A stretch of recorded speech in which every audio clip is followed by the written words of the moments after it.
seats. Now, ladies and gentlemen, let's move to the neighboring state. Tamil Nadu, there is the N.D.A. getting on the leaderboard. In Kerala, what's happening? Is there a surprise? Within the Indi Gathbandhan, is there a shift? If there is a shift away from the Congress towards the LDF?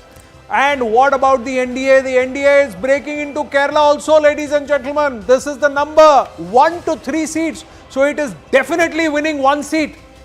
The N.D.A. definitely getting on the leaderboard in Kerala. The UDF is slipping. The UDF is going to get 15 to 18 seats out of the 20 seats in Kerala. So there is a slip there for the UDF. There is some attrition for the UDF.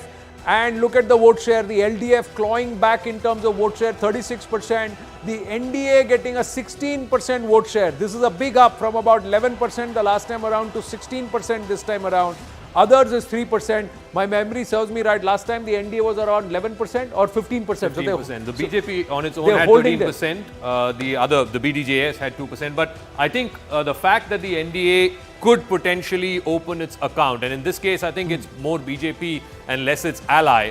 The seats that the BJP was looking at in a very promising fashion in Kerala, certainly Thrissur seat, which is Suresh Gobi, the Thiruvananthapuram seat, which is a high-profile fight, Rajiv Chandrasekhar versus Shashi Tharoor, Attingal, the neighbouring seat where V. Muralidharan is fighting from. So, any of those seats could potentially be in this 1 to 3. For the UDF, they had 18, so they will take a hit of 1 or 2 seats. It could be between 15 to 18. So that divide of that 3 seats could go to the LDF, which had 2. I think one seat was the Alapura seat, then the Kottayam seat, they had an ally who then switched from the UDF to the LDF.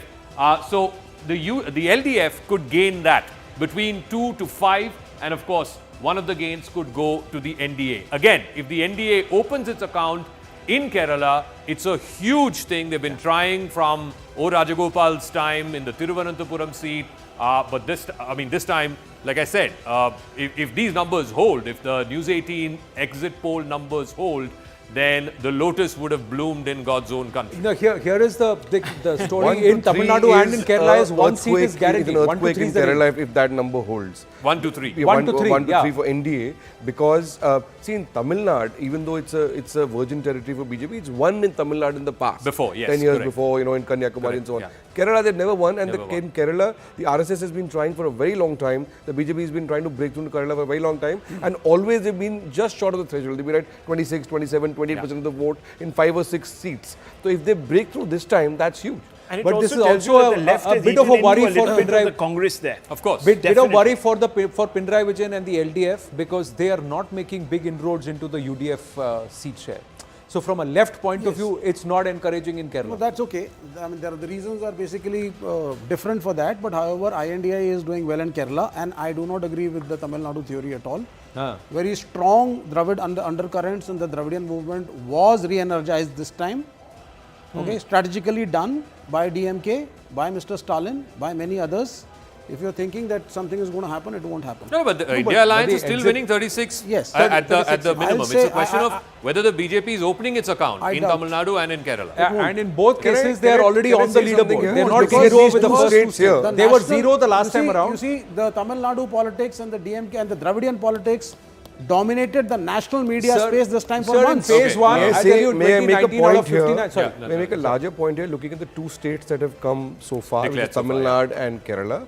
In both these states, as far as I can see, the India Alliance, in there and over here, the UDF and the Congress, they're basically holding on to what they had last time, more or less. It's a BJP which is making advances. So that to me, in the south, when we talk about north-south divide, if there are no gains for the anti-BJP forces, but there are gains for the BJP even if small, that's telling a larger story. Absolutely, the BJP is beginning to geographically, forget about anything else, expand its footprint, bringing in new voters.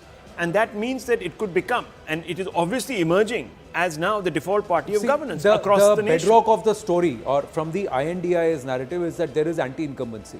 If there is anti-incumbency in these 2 seats, where in 2019 the BJP returned zero, then the I.N.D.I.A. alliance should have maxed out. They should have got all 59. But the projections are that they will get 2 less. Well, if they get 6, we have Annie Raja of the CPI who's taking on, in 30 seconds, she'll be patched through. She's, of course, taking on Rahul Gandhi in Wayanad.